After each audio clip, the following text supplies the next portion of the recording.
பேய் பிசாசு பில்லி சூன்யம் ஏவல் இந்த மாதிரி உள்ளவங்களுக்கு தண்ணீர்லயே மந்திரிச்சு ஏவி விடுற மந்திரம், அதை வந்து அழிக்கிற மந்திரம். தண்ணீர்ல வந்து இந்த மந்திரம் ஜெபம் பண்ணி பேய் பிசாசு ஏவல் உள்ளவங்களுக்கு வந்து இந்த தண்ணியை வந்து மேல பிரயோகம் பண்றது, ஏவி விடுறது, அஸ்திர பிரயோகம்னு சொல்லுவாங்க.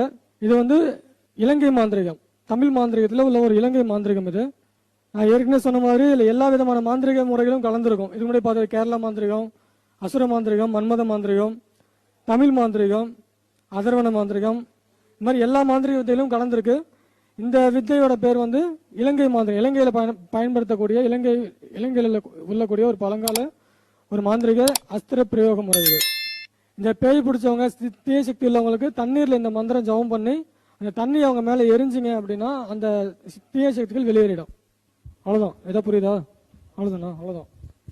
இது 108 சொல்லலாம், 1008 சொல்லலாம். மந்திரம்லாம் கொஞ்சம் பெருசா இருக்கும், ஏன்னா இதோட சப்ஜெக்ட் அப்படிதான் இருக்கும். மந்திரம் பார்க்க பெருசா தான் இருக்கும், ஆனா பலன் வந்து கொஞ்சம் ஸ்பீடா வேலை செய்யும், உடனே வேலை செய்யும். இதுவும் நீங்க சித்தி பண்ணணுங்கிறது அவசியம் இல்ல, ஒரே நாள்ல அப்படியே பயன்படுத்திக்கலாம். இது 1008 முறை பண்ண மட்டும் 108 இல்ல 1008.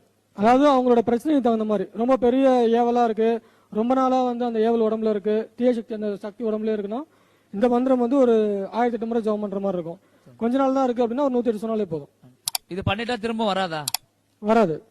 குருஜி தண்ணி தெளிச்சுட்டு அதுக்கப்புறம் திருப்பி அந்த வீட்டுல எந்த ஏவலும் வரக்கூடாது அப்படின்னாக்கா திரும்ப இதே ஒரு தண்ணியில வந்து இந்த மந்திரம் ஜெபம் பண்ணி அவங்க வீட்டுல தெளிக்க சொல்லுங்க. அந்த தண்ணியை எப்பவுமே வச்சிருந்து அவங்க வீட்டுல எப்பவுமே தெளிச்சுக்க சொல்லுங்க. வேற எந்திரம் ஏதாவது எதுவுமே தேவையில்லை, வெறும் தண்ணி தான்.